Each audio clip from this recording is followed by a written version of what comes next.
ஆனா அவருக்கு இந்த பிளாக் மேஜிக் மேல நிறைய இன்ட்ரெஸ்ட் இருந்ததுனால இந்த பிளாக் மேஜிக்கை பயன்படுத்தி நிறைய மக்களை ஏமாத்தி அதிகமான சொத்து சேர்த்திருந்தாரு. இது மூலயமா தான் அந்த 10 கொலைகளையுமே செஞ்சிருக்காரு. அந்த 11வது கொலையில தான் இவர் மாட்டிக்கிட்டாரு. அந்த 11வது கொலை தான் இந்த வெங்கடேஷ். இந்த கொலையை தான் எப்படி செஞ்சேன்னு காவல்துறை கிட்ட வாக்குமூலமா கொடுக்கறாரு. அந்த வாக்குமூலம் என்னன்னா, நான் புதையல் பூஜை செய்வேன் அப்படின்னு மக்களை நம்ப வச்சுதான் இந்த 10 கொலைகளையுமே செஞ்சேன்.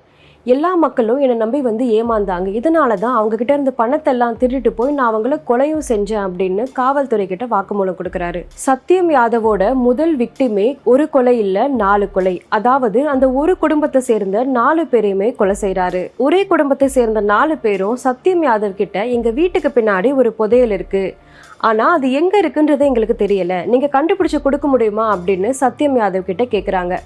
சத்யம் யாதவும், நாங்க பரம்பரையா இந்த தொழிலை தான் செஞ்சுக்கிட்டு வரோம், என்னால பூஜை செஞ்சு இந்த புதையலை கண்டுபிடிச்சு கொடுக்க முடியும் அப்படின்னு சொல்றாரு. நான் பூஜை செஞ்சு உங்களுக்கு கண்டிப்பா புதையலை கண்டுபிடிச்சு கொடுக்கறேன்னு சொன்ன சத்யம், நீங்க இருக்கிற நிலத்தை விட இந்த புதையலோட மதிப்பு ரொம்பவே அதிகம்னு சொல்லி அந்த நிலத்தை சத்யம் யாதவோட பேருக்கு மாத்தி எழுதிக்கிறாரு. கொஞ்ச நாளைக்கு அப்புறமா அந்த நிலத்தோட உரிமையாளர், நீங்க இன்னும் எங்களுக்கு புதையலே கண்டுபிடிச்சு கொடுக்கலன்னு சொல்லும் போது, நான் சரியான நேரத்துக்கு தான் காத்துக்கிட்டு இருக்கேன், இன்னைக்கு அந்த புதையலை உங்களுக்கு கண்டுபிடிச்சு கொடுக்கறேன் அப்படின்னு அந்த ஒரே குடும்பத்தை சேர்ந்த 4 பேரையும் ஆள் நடமாட்டம் இல்லாத பகுதிக்கு கூட்டிட்டு போறாரு. 4 பேரோட கண்ணையும் கட்டி விஷம் கலந்த பாலை 4 பேரையும் தீர்த்தம்னு சொல்லி குடிக்க வைக்கிறாரு.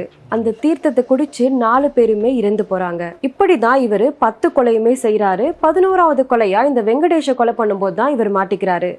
இந்த வெங்கடேஷ் இந்த சத்யம் யாதவ் கிட்ட எப்படி மாட்டினாரு?